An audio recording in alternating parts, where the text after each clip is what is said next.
Resilience. You hear it everywhere, on podcasts, in meetings, in your inspirational leadership offsites. But here's the truth that no one wants to admit. Most leaders are completely full of it.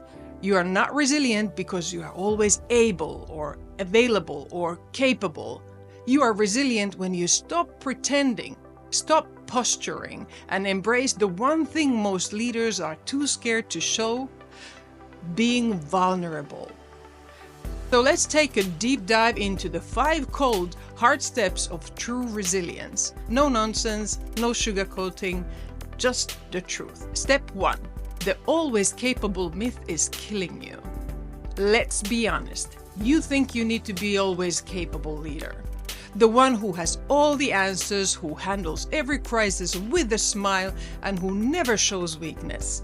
Newsflash, you are lying to yourself. The always capable leader is a fraud. You can't do everything. You are not invincible. You're human. And if you keep pushing this capable nonsense, you'll burn out fast. Let me tell you, this pretending to be capable all the time isn't strength. It's a defense mechanism, and it's killing your leadership. So stop right now. Step 2. Stop being always available. You are not the always available leader, the one who answers calls at 2 a.m., who's always checking emails, and who thinks they are the hero because they are always on. Guess what? You are not a superhero.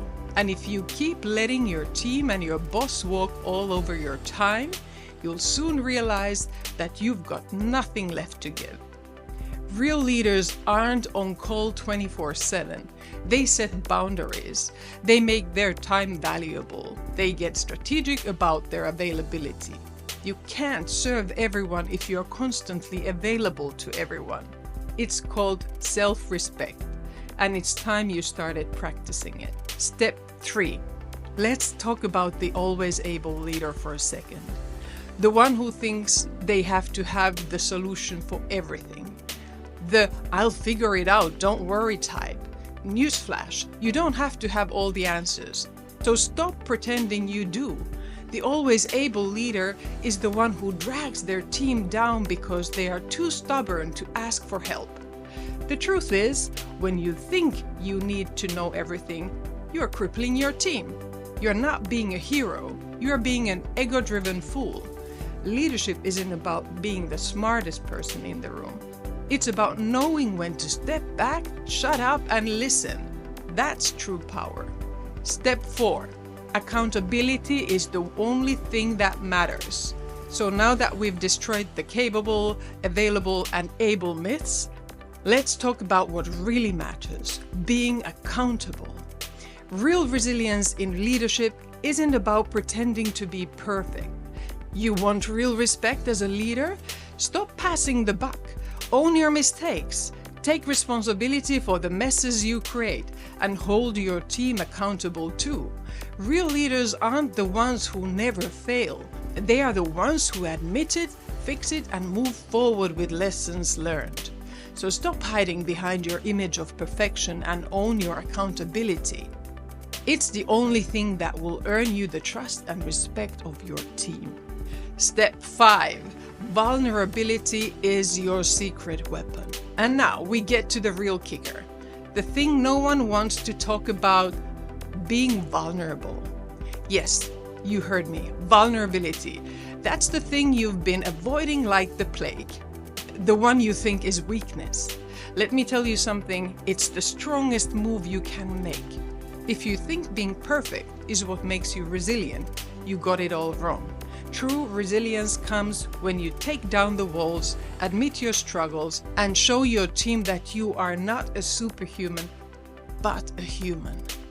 Vulnerability builds trust. It opens the door to real connection. When you're honest about your flaws, your team doesn't just see a leader, they see someone they can relate to, someone they can actually follow. If you're too afraid to be vulnerable, you'll stay isolated, exhausted, and ineffective. So quit the act. Show your team that it's okay to fail, it's okay to struggle. That's where the real resilience begins. Here's the bottom line. If you want to be a real leader, stop pretending. Stop with the capable, available, and able crap. Be accountable and vulnerable. It's not a weakness, it's your damn superpower. You want to be resilient? Stop wearing the mask of perfection and start showing up as yourself. So I challenge you. How long are you going to keep pretending to be perfect? How long are you covering your mistakes or throwing other people under the bus because of them? How long are you going to avoid your vulnerability? It's time to get real. It's time to be a leader who's human, because only then will you find real strength and real resilience. It's all in you already. It has always been. It's for you to level up your courage and daring to be the real you in front of your team, so that your team dares to do the same. And that's what resilience is about.